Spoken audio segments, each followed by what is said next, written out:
कोई धारा है जिसमें गैंगस्टर लगा दिया जाए? संविधान सुनिए, गैंगस्टर उसने आपने क्या देखा? गैंग बना करके उसके साथ असलाहा था और गैंग बना करके उसके ऊपर आक्रमण किया गया मित्र। इसके लिए गैंगस्टर लागू ही होना चाहिए। आप सड़क पर दिखने वाली इस भीड़ को आप गौर से देखिए। ये भीड़ चौहान नेताओं की भीड़ है।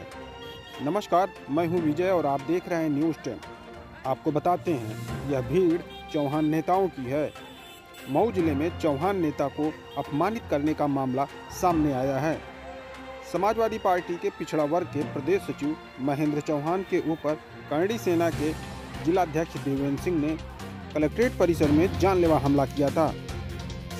दूसरा मामला मऊ जिले के मधुबन विधानसभा सीट से बीजेपी के विधायक दारा सिंह चौहान के पोस्टर पर जूते बरसाने का काम किया था। उत्तर प्रदेश के मऊ जिले में आज चौहान नेताओं के एकजुट होने की खबर से पूरे जिले में हड़कंप की स्थिति बनी रही। दरअसल 2022 के विधानसभा चुनाव से पहले चौहान समाज के नेताओं को एक साथ एकजुट होने पर जिला प्रशासन पूरी तरीके से हलाकान रहा। हालांकि चौहानों के एकजुट होने के पीछे सबसे बड़ी वजह यह है कि मऊ जिले के कलेक्ट्रेट परिसर में समाजवादी पार्टी के नेता महेंद्र चौहान के ऊपर करणी सेना के जिलाध्यक्ष देवेंद्र सिंह ने जानलेवा हमला कर दिया था, जिसके बाद पूरे जिले में चौहान नेताओं की राजनीति गर्म हो गई। हालांकि इतना ही नहीं, पूरे पूर्वांचल के चौहान लामबंद होकर चौहान समाज के सम्मान के लिए सड़क पर उतरकर प्रदर्शन करने लगे। मऊ जिले में चौहान नेताओं को एक साथ इतनी बड़ी संख्या में एकजुट होकर प्रदर्शन करना कहीं न कहीं 2022 के विधानसभा चुनाव से पहले इस घटना ने बीजेपी की नीति को उड़ा देने का काम कर दिया है। बीजेपी से दूर जा रहा है। चौहान समाज का बीजेपी से दूर जाना कहीं न कहीं इस बात की तरफ इशारा कर रहा है कि मऊ जिले के कलेक्ट्रेट परिसर में सपा नेता की पिटाई के बाद से यह पूरा मामला सामने आया है।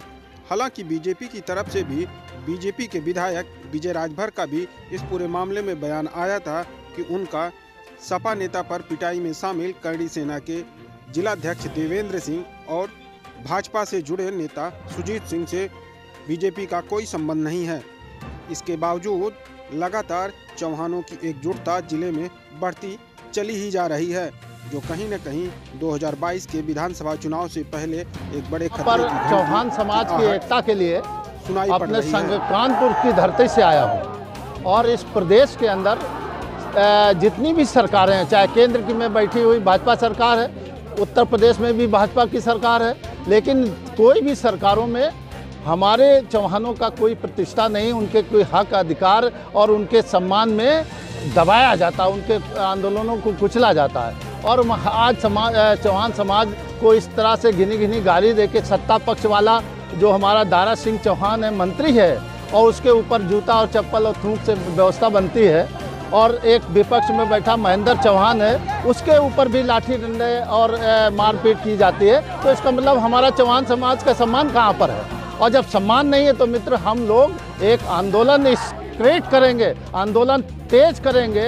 इस जो हमारे चौहान समाज के विरोध में ये सरकार है उसका मैं बहिष्कार करूंगा। और अगर वो कहें कि हम उनके लिए आए हैं तो नथिंग, वो उनके यहाँ जाके 20 गाली देते, 20 मारपीट करते, उनके ऊपर आक्रमण करते, हमें कोई उससे लेना देना नहीं था मित्र। ठीक है।